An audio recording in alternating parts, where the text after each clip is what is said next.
মোক পইচা দিয়া বুলি ক'ৰবাত আছে নেকি ক'ৰবাত আছে নেকি গোটেই প্ৰতিবেদন মই উল্টে মই সেইবিলাক ক'বলৈ নাযাওঁ এতিয়া বেলেগ পাৰ্টিলৈ গুচি গ'ল মই কেএমএছৰ নামত ওলোৱা নাই 3 লাখ কথাৰ কথাটো ওলাইছে কমল মেধিৰ নামত মোৰ পৰামৰ্শত যদি গৈছে বুলি যদি কোনোবাই প্ৰমাণ কৰিব পাৰে এটা ফ্ৰডে আপোনালোকে নাজানে এই যিটো ফ্ৰডে কোৱা কথাটোক লৈ আপোনালোকে ডাঙৰ নিউজ বনাইছে হিমন্ত বিশ্ব শৰ্মাক লুকুৱাবৰ কাৰণে আপুনি শুনিলো আপুনি কথাটো শুনিলো আপোনালোকৰ এজেন্ডাটো হ'ল নহয় জানো আপোনাৰ কথা কৈছো মই আপোনাৰ এজেন্ডাটো মোৰ নাম লোৱা নাই মোৰ নাম ল'ব পৰা নাই পইচা লোৱা বুলি মোৰ নাম অখিল গগৈ মোৰ নাম কোনো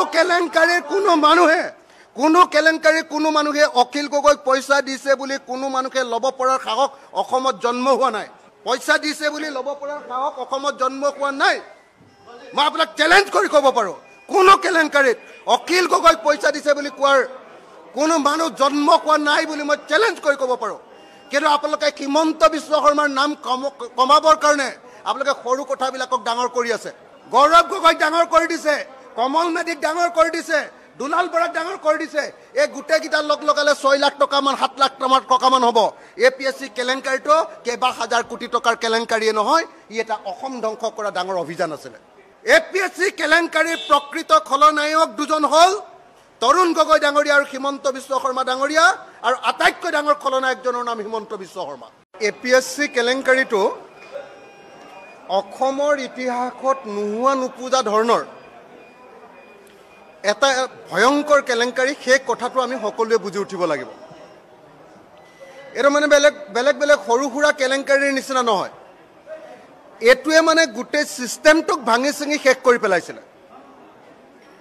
মানে এপিএসসি কেলেংকাৰীটো কৰিবৰ কাৰণে আচৰিত ধৰণে মানে এপিএসসিৰ নিচিনা য'ত মানে অসমৰ আটাইতকৈ গুৰুত্বপূৰ্ণ পদবীবিলাকত চাকৰি দিবৰ কাৰণে হোৱা পৰীক্ষা সেই পৰীক্ষাটোত নকল বহি বনাই লোৱা হৈছিল মানে গোটেই কাৰবাৰটো এনেকুৱা আছিল যে ই গোটেই সিস্টেমটোক গোটেই পৰীক্ষা সিস্টেমটোক ভাঙি চিঙি শেষ কৰি পেলাইছিল গতিকে সকলোৱে এটা কথা মনত ৰাখিব লাগিব যে এপিএসসি কেলেংকাৰীটো কৰিবৰ কাৰণে তেনেকুৱা এটা কেলেংকাৰী কৰিবৰ কাৰণে অকল এজন ৰাকেশ পালেই বা অকল আয়োগখনৰ জৰিয়তে কেতিয়াও সম্ভৱপৰ নহয় যদিহে তাত গভৰ্ণমেণ্ট জড়িত নাথাকে এটোৱে আটাইতকৈ ইম্পৰ্টেণ্ট কথা আৰু বিকে শৰ্মাৰ ৰিপৰ্টত এটোকে লুকুৱাব খোজা হৈছে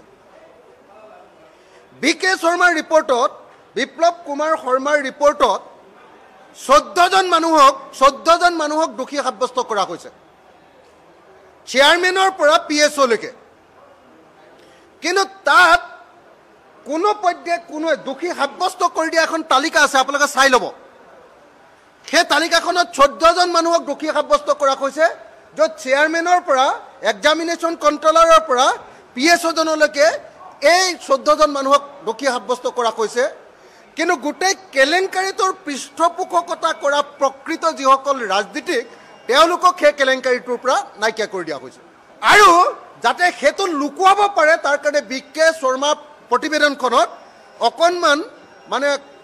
অকণমান মানে হাঁহি ধেমালিৰ খুৰাক দি দিয়া হৈছে যে কমল মেধিয়ে 3 লাখ টকা ল'লে বুলি যে আপোনাৰ দুলাল বৰাই 2 লাখ টকা ল'লে বুলি লৈছে নলৈছে নিশ্চয় হ'ব পাৰে ল'বও পাৰে কিন্তু এটো 2 লাখ টকীয়া বা 3 লাখ টকীয়া কেলেংকাৰী নহয় বা বিজেপিৰ এমএলএ জনে 60 লাখ টকা ল'লে বুলি দেখুৱাইছে কি নাম এজন গুৰুপ্ৰসাদ দাস গুৰুজ্যোতি দাস তে 60 লাখ টকা ল'লে বুলি দেখুৱাইছে এটো 60 লাখ টকাৰ বা দুলাল বৰাই 2 লাখ টকা লোৱা বা কমল কুমাৰ মেধিয়ে 3 লাখ টকা লোৱাৰ কেলেংকাৰী এটো নহয় এটো হল গোটেই ভাৰতবৰ্ষৰ ভিতৰত এখন ৰাজ্যৰ এডমিনিষ্ট্ৰেটিভ সিস্টেমৰ কাৰণে তৈয়াৰ কৰা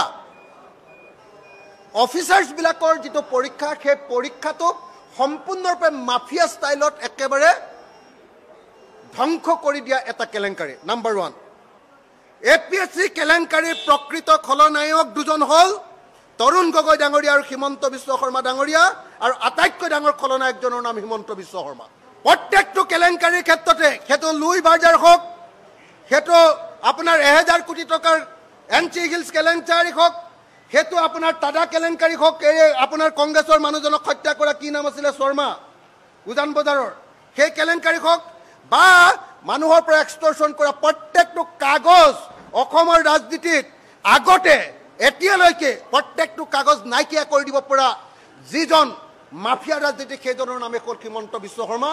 আৰু সেই হিমন্ত বিশ্ব শৰ্মাই এই APSC কেলেংকাৰী আটাইতকৈ ডাঙৰ খলনায়ক। কিন্তু আজি হিমন্ত বিশ্ব শৰ্মাৰ নাম ইয়াত আলোচনা হোৱা নাই।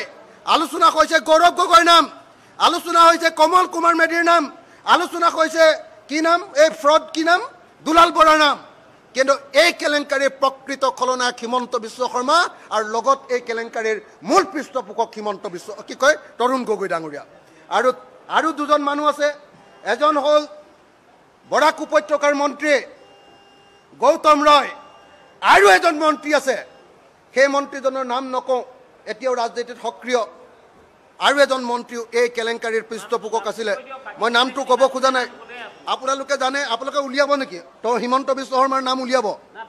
নুলিয়াই আপোনালোকে। মই জানো হিমন্ত বিশ্ব শৰ্মাৰ নামটো আজি আটাইতকৈ ডাঙৰকৈ মই চিঞৰি গৈছোঁ, এজন বিধায়কে।